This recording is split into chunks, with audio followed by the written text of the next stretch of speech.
অর্ধজাহানের খলিফা ওমর, কোনো বডিগার্ড নেই, একা একা রাতের বেলা ঘুরে। আমার জনগণের কি হালাত! ওমরে ফারুক ঘুরে ঘুরে দেখে কি হালাত। এক পাহাড়ের পার্শ্বে গিয়া দেখে বাগানের মধ্যে একটা ঝুপড়ি, বাতি জ্বলতেছে। ওমর একা একা সামনে আগাইয়া দূরত্ব বজায় রেখে দাঁড়ানো। হঠাৎ ওমরে ফারুক রাদিয়াল্লাহু আনহু শুনতেছেন ঘরের মধ্যে মহিলাদের কণ্ঠের আওয়াজ। মা তার মেয়েকে ডেকে বলে, ও সন্তান, আগামীকাল বাজারে দুধ বিক্রি করতে নিবি, গাভীর দুধ, পানি বেশি দিয়ে নিস। মেয়ে বলে, ওমর যদি খবর পায় কল্লা ফালায় দিবে। ওমর কই? ঘরের পাশে। মা কয়, ওমর দেখবে না। মেয়ে ডাক দিয়া কয়, ওমর যদিও দেখবে না, ওমরের আল্লাহ তো দেখবেন। ওমর এতটুকু শুই না চুপচাপ চলে গেছে। পরের দিন আদালতে ডেকে পাঠানেন ওই মেয়ে মা দনোজনকে, আমার আদালতে আনো। দনোজনকে আদালতে হাজির করার জন্য যখন লোক চলে গেল, খবর শুনেই দনোজন কান্না শুরু করছে। ওমর ডাকছে, মনে হয় আজ আমার ফাঁসি ছাড়া কোনো উপায় নাই। কারণ ওমর অন্যায়ের কাছে মাথা নত করে না। মাও কাঁদে, মেয়েও কাঁদে। আমাদের এই দুঃখের সংসার, বাজারে দুধ বিক্রি করে সংসার চালাই। আজ ওমর বুঝি ডাকছে আমাদের মেরে ফেলার জন্য, কারণ ওমর কথার আগে তরবারি রেডি। যখন দনোজন কান্না করলে কি হবে? যেতেই হবে, যেহেতু অর্ডার এসে গেছে, আর থাকা যাবে না। ওমরের আদালতের পার্শ্বে কাঁদতে কাঁদতে গিয়া ওমরে ফারুক রাদিয়াল্লাহু তাআলা আনহু আওয়াজ দিয়া কয়, মা কাঁদবেন না, আমি ওমরের আদালত জুলুমের আদালত না, এটা ইনসাফের আদালত, কোনো ভয় নাই। আমার এখানে কোনো জুলুম নাই, সব ইনসাফ। ভয় পাইবেন কেন? ভয় পাইেন না, আপনাকে সর্বোচ্চ সম্মান দিতে ডাকছি। মেহমানদারি করালেন। ওমরে ফারুক বললেন, আম্মা জান, আপনার কপাল কেন এত ভালো? জমিনের মধ্যে তো আপনি চাঁদ কপালওয়ালা। আপনার ঘরে এমন এক মুক্তার দানা পাইছেন, আপনার মেয়ে হলো একটা মুক্তার দানা। আল্লাহর ভয় তাকওয়া তার অন্তরে এত বেশি। আরে আম্মা জান, আপনার কপালের চাঁদের ভাগে যদি আমাকে নিতেন। মা বুঝেন না, চুপ করে আছে। ওমর বলে, আপনার ওই চাঁদের আলোকিত সন্তান মেয়েটাকে আমি ওমরের ছেলের বউ বানাতে চাই। আমি ওমরের ছেলের বউ বানাতে চাই। খুশি না বেজার? কি এর কান্না? এইবার আবার কান্না দিছে, খুশির কান্না। এতক্ষণ ছিল ভয়ের কান্না, এখন খুশির কান্না। এবার আল্লাহর বান্দি কান্না বন্ধ করে বলে, আলহামদুলিল্লাহ। এবার তার মেয়েটা ওমরের সন্তানের বউ হয়ে গেল বিবাহের বন্ধনে। আর এই মেয়ের গর্ভধারায় আসছে আর একটা চাঁদের আলো, ওমর ইবনে আব্দুল আজিজ। আর এক চাঁদের আলো, ওমর ইবনে আব্দুল আজিজের ইতিহাস পড়লে আশ্চর্য হয়ে যাবে। আলহামদুলিল্লাহ, الحمد لله الذي جعل الشمس والقمر بحسبان والنجم والشجر يسجدان وفضل زمانا على زمان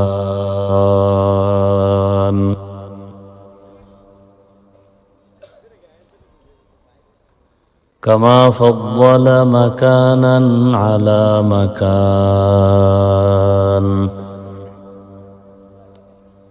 وإنسانا على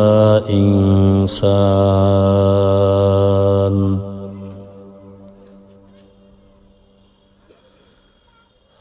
ونشهد أن لا إله إلا الله وحده لا شريك له لا ضد له ولا ند له ولا مثل له ونشهد أن سيدنا ومولانا محمدا عبده ورسوله اللهم صل على محمد النبي الأمي وعلى آله وسلم تسليما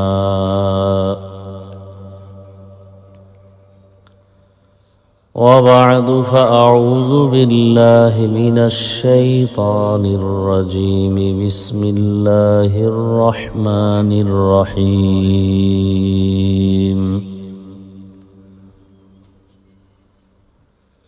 يا أيها الذين آمنوا اتقوا الله ولتنظر نفس ما قدمت لغد واتقوا الله إن الله خبير بما تعملون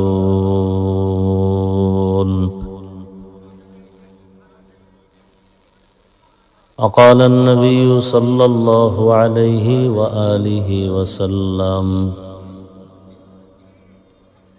حب الدنيا رأس كل خطيئة صدق الله مولانا العظيم صدق رسوله النبي الأمي الكريم ونحن على ذلك من الشاهدين والشاكرين والذاكرين والحمد لله رب العالمين سبحانك لا علم لنا إلا ما علمتنا إنك أنت العليم الحكيم رب اشرح لي صدري ويسر لي أمري واحلل عقدة من لساني يفقه قولي حقیقت کھل جائے گی بوقت امتحان تیرے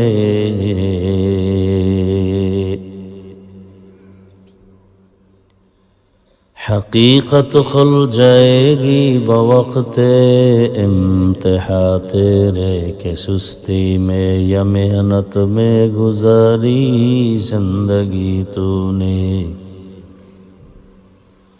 کہ سستی میں یا محنت میں گزاری زندگی تو نے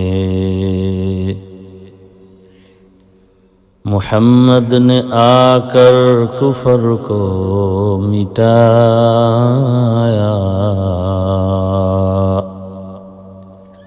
کفر کو مٹا کر صداقت بتایا আজকের 25শে জানুয়ারি 2026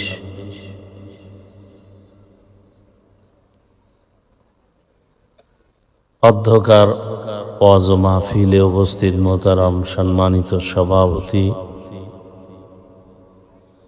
আলহাজ মোহাম্মদ ইমরান কামাল খান সাহেব, প্রধান অতিথি জনাব মোহাম্মদ ফরহাদ জায়েদার সাহেব সহ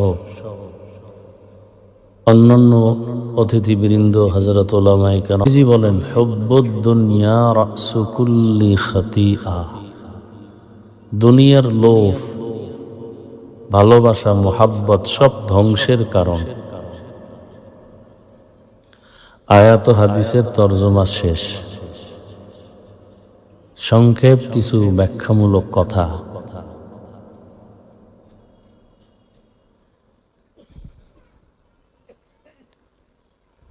হাদিসের উপরে কিছুক্ষণ কথা বলি, খেয়াল করেন। নবীজি বলেন, দুনিয়ার লোভ, ভালোবাসা, মোহাব্বত সব কিছু ধ্বংসের কারণ। কথার একটু জবাব দিয়েন আল্লাহর ওয়াস্তে। দুনিয়ার লোভ, যত মানুষ দেখেন ধ্বংসের পথে আছে, আখেরাত মানে না, আল্লাহ মানে না, রসুল মানে না, ইসলাম মানে না। চিল্লেন না, বুঝেন, ঠান্ডা আওয়াজে জবাব দিন। এনে আমরা কারোর সাথে ঝগড়া করতে আসি না। রাস্তায় স্লোগান দিবেন, এখন চলতেছে না, রং চা খাইবেন আর চিল্লেবেন, আর ভোটের আগের রাত্রে 500 টাকায় বিক্রি হয়ে যাবে। কি এরম অমানুষ পশু নাই? যারা ভোটের আগের রাত্রে বিক্রি হয় ওরা পশু। আল্লাহ কইছে না, ওরা শুয়ারের চেয়েও খারাপ, পশুর চেয়েও খারাপ। উলাইকা হুম শাররুল বারিয়া। মানুষ টাকায় বিক্রি হয় না, টাকায় বিক্রি হয় পশু, চরিত্রহীন অমানুষ। শুনবে, কান আছে না গরু, এরপরও কিন্তু শুনে না, ওর মতো চলে। আল্লাহ কয় যে মানুষটার মধ্যে আমি ভালো মন্দ যাচাই করার বিবেক দিলাম, ভালোটাকে গ্রহণ করবে, খারাপটাকে বর্জন করবে। এগুলো যারা করে না, আল্লাহ করা দেখতে মানুষ কিন্তু ভেতরটা কুকুরের চেয়েও খারাপ, কুকুরের চেয়েও। চতুষ্পদ জন্তু না, বলে বালহুম আদাল, এর থেকেও খারাপ। এরপর আল্লাহ শেষ করে না, আরো একটা বাক্য বলছেন, উলাইকা হুমুল গাফিলুন, এরা জাহান্নামী। হ্যাঁ, অনেকে মনে করে হুজুর গো এগুলি বয়ান, এটি কি আমাদের জন্য? এবার আমি যদি আপনাকে ধরাই দিই, এরপর তো মানবেন না, ঘাড় তেরা না। আপনাদের লাইনে একটা যুবক ছেলে, এই যুবকেরা ভুলে গেছো, মাত্র কয়েক সপ্তাহ হইল তোমাদের লাইনের যুবকটা রক্তের ফোঁটা জমিনে ফালাইয়া গোটা দুনিয়াটাকে আলোড়ন তৈরি করে চলে গেল, আর বলে গেল পশু টাকায় বিক্রি হয়, অমানুষ টাকায় বিক্রি হয়, আমি হাদি টাকায় বিক্রি হই নাই। তুমি কেমন যুবক? একটু লজ্জা শরম আসে না? 40 বছর পর্যন্ত তোমার চেহারা থাকবে আলোকিত উজ্জ্বল, 25 বছরে চেহারা নষ্ট কেন? তোমার চেহারার দিকে আকর্ষণ নাই, তাকাইলে মায়া লাগে না, কারণ কি? কি পরিমাণ অপরাধ করেছো, অন্যায় করেছো। 1500 বছর আগে রঈসুল মুফাসসিরিন আব্দুল্লাহ ইবনে আব্বাস রাদিয়াল্লাহু তাআলা আনহু বলেছেন, মানুষ গুনাহ করতে করতে যখন সীমা লঙ্ঘন করবে, তখন তার উপরে নগদ শাস্তি আসবে 5টা। বুঝেন, কথা বুঝেন? গুনাহ করারও একটা সীমা না? এই সীমা লঙ্ঘন যখন করবে তখন 5 শাস্তি নগদ। প্রথম শাস্তি, চেহারার নূর আল্লাহ নিয়ে যাবেন, চেহারায় নূর থাকবেন। 2 নম্বর শাস্তি, খানায় বরকত থাকবে না, খাইবে ঠিক কিন্তু বাথরুমে যাইবে, খাওয়ার পরে রোগ বাড়বে, শক্তি আসবে না। এরকম 5টা শাস্তি। ওই ছেলেটার কথা কি ভুলে গেছো যুবক? রাস্তা দিয়ে হাঁটতেছে, মানুষ এসে এসে ইচ্ছা করে টাকা দেয়। এই ফেসবুকের গোলামেরা, দেখো নাই 50,000 টাকার বান্ডিল, ইন্তেকালের পরে তার অ্যাকাউন্ট চেক করে দেখা হলো কোটি কোটি টাকা জমা হয়ে গেছে। যুবকরা বলো, ওই ছেলে কোনোদিন লাইভে এসে টাকা চাইছে? হ্যাঁ? আর তোর চরিত্র কত খারাপ, সারা রাত মোবাইলে গুনাহ করবি, এমবি নাই, পাগল হয়ে গেছো। এমবি পাই কই, টাকা লাগবে, খুঁজা খুঁজা বের করছো। মায়ের টাকা, বাবার টাকা চুরি করো। তুই কত নিকৃষ্ট সন্তান যে বাবার টাকা চুরি করো, মায়ের টাকা চুরি করো। তোর মা বাবাকে ধ্বংস করার জন্য তৃতীয় আর কাউকে দরকার নাই, তুই যথেষ্ট।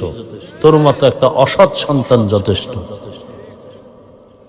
আল্লাহ হেদায়েত দান করো। ভাই, আমি কাউকে আঘাত করার জন্য বলি না, আমি আপন বানানোর জন্য বলতেছি।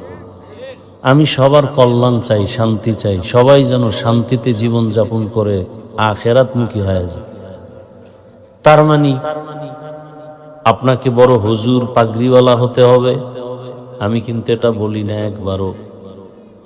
আমি কওমি মাদ্রাসার সন্তান, একবারও বলি নাই তুমি স্কুল বাদ দিয়া কওমি মাদ্রাসায় যাও। আমি তাবলিগের লাইনের সন্তান, একবারও বলি নাই তাবলিগে যাও। আমি পীরের মুরিদ, কিন্তু একবারও বলি নাই তুমি পীরের কাছে যাও। আমি শুধু পীরের মুরিদ না, বরং সারা বাংলাদেশে চ্যালেঞ্জ দিয়া দিছি, যারা বলে আমরা পীর মুরিদি ওলিয়া উলিয়া মানি না, ওরা কোরআন মানে না, বুখারী মানে না, ওরা ভণ্ড। ওদের যারা ভণ্ড বলে না তারাও ভণ্ড, চ্যালেঞ্জ দেওয়া। যারা বলে আমরা পীর মুরিদি ওলিয়া উলিয়া মানি না, এরা কোরআন মানে না, বুখারী শরীফ মানে না, এরা বাতেল। এদেরকে যারা বাতেল বলে না তারাও বাতেল। কিন্তু আমি এখানে একবারও বলছি পীরের কাছে যাও না। ওই লাইনে বয়ান করার আমাদের ওলামায়ে কেরাম যথেষ্ট আছে, আলহামদুলিল্লাহ। শুধু তাই না, আমার দেশে মাওলানা মুফতি মুহাদ্দিসের অভাব নাই। আমার দেশে অভাব যেটা, আমি ওই দিকটাকে একটু হাইলাইট করে বয়ান করি। আমার দেশে আদর্শবান ডাক্তারের বড় অভাব, আদর্শবান ইঞ্জিনিয়ারের অভাব, আদর্শবান প্রফেসরের অভাব, আদর্শবান ওসি ডিসি এসপি সাহেবদের বড় অভাব। আজ যদি আমার বাংলাদেশের প্রত্যেকটা থানা জেলার ওসি ডিসি এসপি যদি 5 ওয়াক্ত নামাজি হইতো, আল্লাহর ভয় থাকতো, কোনোদিন ময়দানে ময়দানে গ্রামে গ্রামে কোরআনের বয়ান চলতো, কোনো সুদখোরের পেছনে অনুমতি নেওয়ার প্রয়োজন হতো না। কি ওয়াজ হবে, কোরআনের বয়ান হবে, মানুষকে ভালো বানানোর বয়ান। এখানে অনুমতি কি? কিসের অনুমতি? দুনিয়ার সব আকাম চলে, কোরআনের বয়ান চললে অনুমতি। এই সব দোষ আপনাদের, সব আপনাদের দোষ। আঙ্গুলটা নিজের দিকে দেন। ওই ভোটের আগে যদি বিক্রি না হইতেন তাহলে বুক ফুলায় কথা বলতে পারতেন। চোরের মতো থাকেন, নেতার বিরুদ্ধে কিছু বলতে পারেন না। সুদখোর 24টা ঘন্টা তার মায়ের সাথে জেনার গুনাহ অল টাইম। আর হে মসজিদের দায়িত্বে যদি আসে তো গজব আসবে না, কি আসবে? আপনারা বানাইছেন না, টাকা খাইছেন, কিছু কইতে পারেন না। যেই চোরারা শ্বশুর বাড়ির থেকে যৌতুক খায়, ওরা আজীবন বউয়ের গোলাম হয়ে পা চাটে, কথা বলতে পারেন। এরকম চোর নাই? আল্লাহ হেদায়েত দান করেন। কে বলবে এই কথাগুলো? বলেন তো, আপনাদেরকে এই কথাগুলো আমি বলতেছি কি জাহান্নামে নেওয়ার জন্য? আমি ভালোর জন্য বলতেছি, আপনার ভালোর জন্য। আপনি ডাক্তার হন, কিন্তু আপনি সম্মানিত ডাক্তার হন। আমি চাই আপনি প্রফেসর হন, সর্বোচ্চ সম্মানের প্রফেসর হন। গোটা দুনিয়ার মানুষ ওই লোকটাকে কে চেনে না? ডাক্তার জাকির নায়েক। কি টাকার গরম, ক্ষমতার গরম। আমগো দেশের তাসলিমা নাসরিনও তো একজন এমবিবিএস ডাক্তার, তো জুতা খাইয়ে বিদেশ গেল কেন, পালাইলো কেন? শুধু ডাক্তার না, তাসলিমা নাসরিন কোরআনের তাফসির পড়ে, ব্যাখ্যা করে, আর আল্লাহর ভুল ধরে। তো জাকির নায়েক সাহেবও ডাক্তার, তাসলিমাও। জাকির নায়েকের জন্য গোটা দুনিয়া পাগল কেন? টাকার গরমে না, ক্ষমতার পাওয়ারে না, একমাত্র সুন্দর চরিত্র, নৈতিক আদর্শের কারণে। জীবনের চরিত্র এক অমূল্য সম্পদ। আমি আজ চ্যালেঞ্জ দিয়া যাব যুবকদেরকে, তুমি যুবক চরিত্র ঠিক রেখে ডাক্তার হও, ইঞ্জিনিয়ার হও। আমাদের লাইনে তো লোক আছে, ওই লাইনে লোক দরকার। কি? 5 ওয়াক্ত নামাজি দরকার, দাড়িওয়ালা দরকার, দাড়ি টুপিওয়ালা দরকার। দাড়ি টুপি কি কোনো ফিসাবের নিয়ম না রসুলের আদর্শ? আপনি রসুলের কেমন উম্মত যে আপনাকে দাড়ির জন্য আলাদা বয়ান দিতে হচ্ছে? আপনি কেমন রসুলের মোহাব্বতের উম্মত যে টুপির জন্য আপনাকে আলাদা বয়ান দিতে হয়?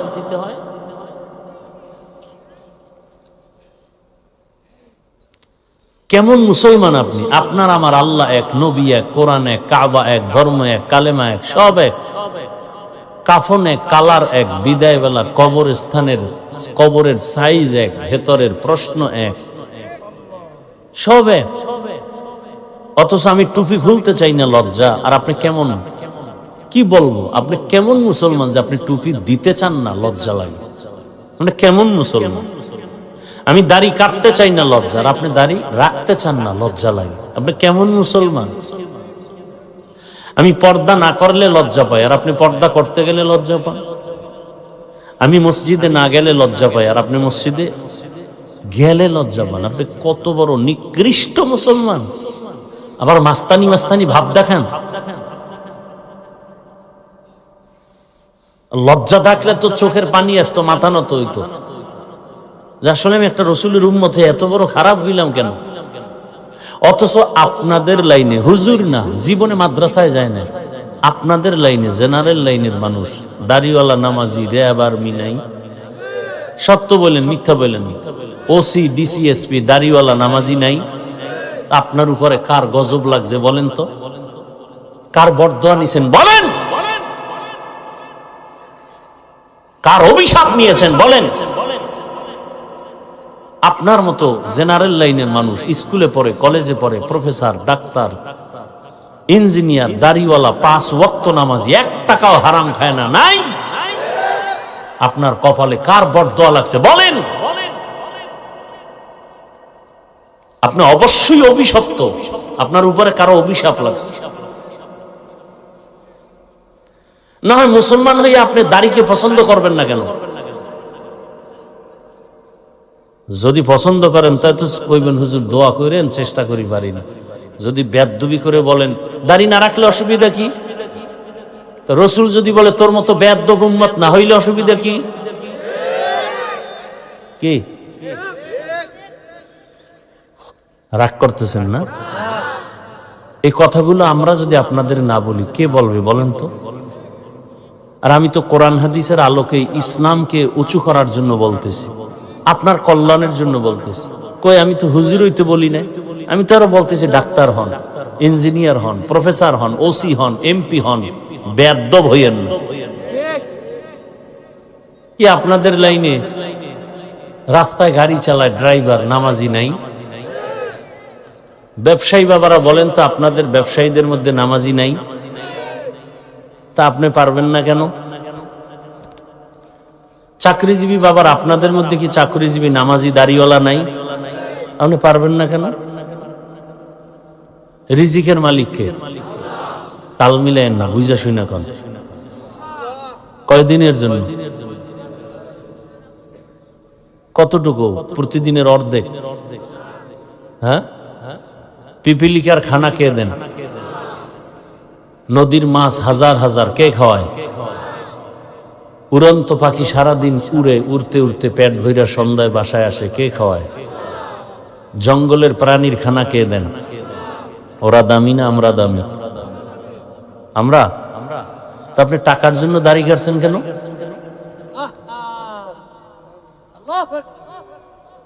জিগাইলে তো একটা জবাবই দিবেন যে হুজুর চাকরি থাকে না। তো যেই চাকরি করতে গেলে দাড়ি রাখা যায় না, সে চাকরি করবেন কেন? কি আপনি চাকরির রিজিকের মালিক?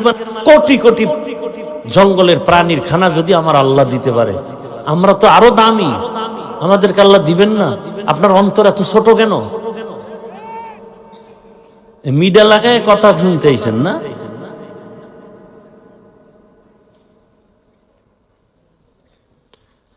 আল্লাহ কি বাহাদুর! কই 10 তলা বিল্ডিং খাড়ায় রয়েছে, আর বাহাদুরে কলাপাতা বিছিয়ে জঙ্গলে ঘুমায়। এই মাস্তানির লাভ কি? কোন লাভ আছে? কয়দিন? নমরুদ কই, ফেরাউন কই, সাদ্দাত কই, সাদ্দাম কই, গাদ্দাফি কই, বুশ কই, আরো রা কই? কিছুদিন পরে শুনবো আপনারা কই। আকাম করলে তো আপনারও বিল্ডিং থুইয়া পালাইতে। একই তো নিয়ম। নিয়ম কি দুই নাকি? টাকা দিয়ে সম্মান কিনলে কি হয়? প্রথমে ফুলের মালা, ফাইনালে জুতার মালা। আর আমরা সম্মান কিনার জন্য ঘুরি না, আল্লাহর কাছে ভোর রাত্রে কান্না করি। বঙ্গোপসাগর কুয়াকাটার থেকে একটা থাপ্পড় দিয়ে আল্লাহ বগুড়ার জমিনে চেয়ারে বসায় বয়ান শুনাইতেছে। কোন দল আইলো আর গেল জানার দরকার নাই। এমপি সাহেব দেখছে, হুজুর আপনার নাম শুনছি, দেখা হয়ে গেছে, দোয়া করেন। আর আপনি এই এমপির পিছে ঘুরতে ঘুরতে পায়ের চামড়া শেষ। যখন চেয়ারে বসাই দিছেন, এবার দেখা করতে গেলে এক সপ্তাহে সিরিয়াল লও। টাকার সম্মানের জ্বালা কেমন! আপনি তো গোলাম, ও জানে, ওরা তো কিনে ফেলাইছি 500 টাকায়। অতএব ওরা যেদিন ঘুম এদিন, রাইতে ঘুম, রাত 3টায় আসবি, কয়েকদিন ঘুম ঘুম বা। কোন এমপি আমাকে বলতে পারবে? বরং এমপি অপেক্ষায় থাকবে, হুজুরের সাথে একটু দোয়া নেওয়ার জন্য আসি। এটা টাকা দিয়ে কিনছি। আপনাদেরকে বুঝাবার জন্য বলছি, ছোট করতেছি না, বুঝাবার জন্য বলি। আল্লাহ বিবেক দিছে, বুঝেন না কেন? কেন বুঝেন না? মহামারী, করোনা, স্কুল কলেজ বন্ধ, ফ্যাক্টরি চাকরি ব্যবসা গাড়ি সব বন্ধ, মাদ্রাসা তো বন্ধ থাকবে। এমন কঠিন সময় নবীরা পর্যন্ত কান্না শুরু করবেন। আদম নবী কাঁদবেন, মুসা নবী কাঁদবেন, ঈসা নবী কাঁদবেন, ইব্রাহিম নবী কাঁদবেন। সব নবীদের কান্না। নবীরা যদি কান্না করে, আমি আবু বকরের উপায় কি? ওই দিন আল্লাহ পাক আমি আবু বকরকে ডেকে যদি বলেন, আমার জান্নাতের জন্য কি আমল নিয়ে আসছো? আমি যদি বলি, হে মালিক, রোজা, নামাজ, তেলাওয়াত, জিকির। আল্লাহ যদি বলেন, আমি যেইভাবে নামাজ চাইছি ওইভাবে হক আদায় করে নামাজ দিতে পারো নাই, আমি যেভাবে রোজা চাইছি হক আদায় করে দাও নাই, মানুষকে দেখায় দেখায় আমল করছি, আমি আল্লাহ তোমার আমল পছন্দ করি নাই, অতএব তোমার আমল তুমি নিয়ে জাহান্নামে চলে যাও। আল্লাহ যদি বলেন, ওই সময় কে আমাকে ফিরাবে? ওই ভয়ে আমি চোখের পানি ছেড়ে কান্না শুরু করেছি, আমি আল্লাহর আদালতে কেমনে দাঁড়াবো? বড় কঠিন হালাত। এভাবে বলতে থাকলে সারা রাত চলে যাবে। ওমরে ফারুককে নবীজি বলেন, আকাশের দিয়ে তাকায় দেখো কত তারকা, গণনা করা যায় না। আমার ওমরের আমল এত বেশি, গণনা করা যায় না। ভালো করে বুঝেন, সব নবী রাসূল আমার আল্লাহর আশিক, আর আমার আল্লাহ হলেন শুধু মুহাম্মদের আশিক। বুঝেন বুঝেন। আবার ভিন্ন লাইনে সব সাহাবারা নবীজির আশিক, আর নবী শুধু ওমরের আশিক। বুঝেন না? বুঝার মেধাও নাই। সব নবী রাসূল আল্লাহর আশিক। আল্লাহ কার আশিক? নবীজির আশিক। ব্যবধান আছে না নাই? আবার সমস্ত সাহাবায়ে কেরাম আমার রাসূলের আশিক, আর আমার রাসূল হলেন একমাত্র ওমরের আশিক। তার মানে ওমরের মর্যাদা কত বেশি, হিসাব করেন। কিন্তু কপাল খারাপ, বাংলাদেশে কিছু টুপিওয়ালারা পর্যন্ত সে ওমরকে ভণ্ড বলার দুঃসাহস পায়। কত বড় বেয়াদব, চিন্তা করেন। বেয়াদবির তো একটা সীমানা থাকা উচিত। ওমরে ফারুকের ঘটনা বললে রাত পার হয়ে যাবে। অর্ধজাহানের খলিফা ওমর, কোন বডিগার্ড নেই, একা একা রাতের বেলা ঘুরে। আমার জনগণের কি হালাত, আর আমাদের নেতাদের কি হালাত! ভোট পর্যন্ত পায়ে ধরতে গিয়া রাতে ঘুমাবে না, কিন্তু চেয়ারে বসলে সারা বছরে আর খুঁজে পাওয়া যাবে না। আমি এক প্রার্থীর কই, এই মিয়া, এই জনগণের পিছনে যেই পরিমাণ ঘুরেন, এর 100 ভাগের মাত্র 5 ভাগও যদি আমার মাওলার কাছে ভোর রাইতে একটু কালেকশন করতে, তো বিজয়ের মালা তো আপনারটা কেউ নিতে পারত না। নামাজও পড়ে না, মনে করছে জনগণ সব উল্টায় দিবে, মাওলার সাথে সম্পর্কের কোনো দরকার নেই। অথচ সারা রাত চাইলেই কিন্তু তাহাজ্জুদ পড়তে পারে, পারে না? চাইলেই পারে যে আল্লাহ তোমার বান্দাদের কাছে গেলাম, তুমি তোমার বান্দাদের দিলে আমার প্রতি মায়া বাড়ায় দাও। কি মানুষের অন্তরে তো মায়া মোহাব্বত আল্লাহ বাড়ায় দিবেন, সে আল্লাহকে রাজি করেন।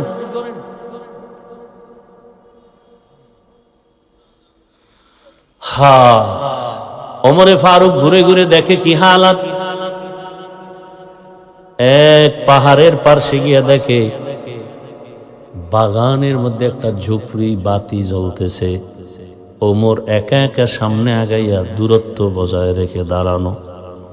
হঠাৎ ওমরে ফারুক রাদিয়াল্লাহু আনহু শুনতেছেন ঘরের মধ্যে মহিলাদের কণ্ঠের আওয়াজ।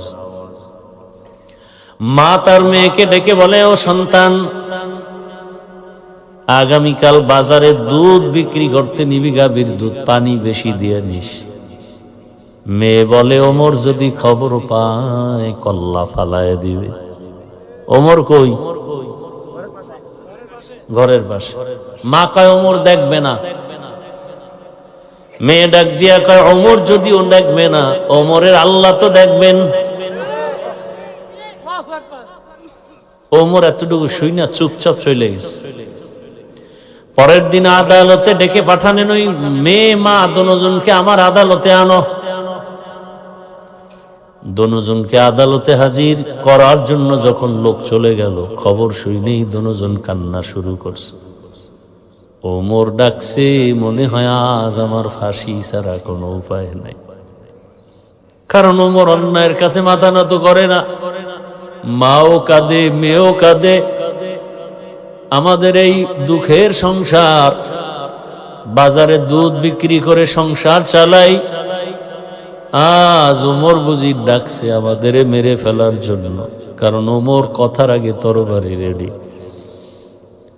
যখন দনোজন কান্না করলে কি হবে? যেতেই হবে, যেহেতু অর্ডার এসে গেছে, আর থাকা যাবে না। ওমরের আদালতের পার্শ্বে কানতে কানতে গিয়া ওমরে ফারুক রাদিয়াল্লাহু তাআলা আনহু আওয়াজ দিয়া কয়, মা কাঁদবেন না, আমি ওমরের আদালত জুলুমের আদালত না, এটা ইনসাফের আদালত, কোনো ভয় নাই। আমার এখানে কোনো জুলুম নাই, সব ইনসাফ। ভয় পাইবেন কেন? ভয় পাইেন না, আপনাকে সর্বোচ্চ সম্মান দিতে ডাকছি। মেহমানদারি করালেন। ওমরে ফারুক বললেন, আম্মা জান, আপনার কপাল কেন এত ভালো? জমিনের মধ্যে তো আপনি চাঁদ কপালওয়ালা। আপনার ঘরে এমন এক মুক্তার দানা পাইছেন, আপনার মেয়ে হলো একটা মুক্তার দানা। আল্লাহর ভয় তাকওয়া তার অন্তরে এত বেশি। আরে আম্মা জান, আপনার কপালের চাঁদের ভাগে যদি আমাকে নিতেন। মা বুঝেন না, চুপ করে আছে। ওমর বলে, আপনার ওই চাঁদের আলোকিত সন্তান মেয়েটাকে আমি ওমরের ছেলের বউ বানাতে চাই। আমি ওমরের ছেলের বউ বানাতে চাই। খুশি না বেজার? কি এর কান্না? এইবার আবার কান্না দিছে, খুশির কান্না। এতক্ষণ ছিল ভয়ের কান্না, এখন খুশির কান্না। এবার আল্লাহর বান্দি কান্না বন্ধ করে বলে আলহামদুলিল্লাহ। এবার তার মেয়েটা ওমরের সন্তানের বউ হয়ে গেল বিবাহের বন্ধনে। আর এই মেয়ের গর্ভধারায় আসছে আর একটা চাঁদের আলো, ওমর ইবনে আব্দুল আজিজ। আর এক চাঁদের আলো, ওমর ইবনে আব্দুল আজিজের ইতিহাস পড়লে আশ্চর্য হয়ে যাবে। মুসলমান বিজয় কেন? অস্ত্রের কারণে? আমরা সব ফকিন্নি। মুসলমানের টাকা নাই, বাড়ি নাই, গাড়ি নেই, অস্ত্র নাই, কিন্তু সারা দুনিয়ার মাস্তান, সন্ত্রাসী, অস্ত্রধারীরা সব গোষ্ঠী শুদ্ধ ভয় পায় এই মুসলমানকে। ইহুদির crore crore crore billion trillion dollar ব্যয় করে মুসলমানকে ধ্বংস করার জন্য। কারণ কি? আমরা তো কাউকে মারি না, কই আমাদের আলেমরা তো হিন্দুদেরকে গালি দেয় না, খ্রিস্টানদেরকে গালি দেয় না, বয়ান তো করি আপনাদেরকে। এরপরও সব বেঈমানরা ভয় পায় কেন? এই হুজুরগো কথা শুনলেই এক দলের মাথা গরম। কি হুজুরগো বাড়ি নেই, গাড়ি নেই, অস্ত্র নাই, মসজিদ ইমামতি করে, মাদ্রাসায় পড়াইয়া টুকটাক চলে, এরপরও বিএমপির ভয় হুজুর, আওয়ামী লীগের ভয় হুজুর। কারণ কি? বলে এদের কাছে এমন একটা অস্ত্র আছে যেটা আর কারো কাছে নাই, সেটা হলো এরা জীবন দিতে পারে কিন্তু অন্যায়কে সাপোর্ট দিতে পারে না।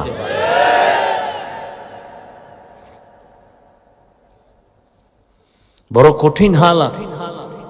বাংলাদেশে যতটা আন্দোলন বিজয়ী হয়েছে শুধু হুজুররা মাঠে নামার কারণে। জুলাই আন্দোলন বিজয় হয়েছে কাদের কারণে? ওলামায়ে কেরাম, ছাত্র সব নামছে। অথচ সেই সনদের মধ্যে দুনিয়ার সবগুলোর নাম আছে, একটা মাদ্রাসার ছাত্রদের নাম নাই।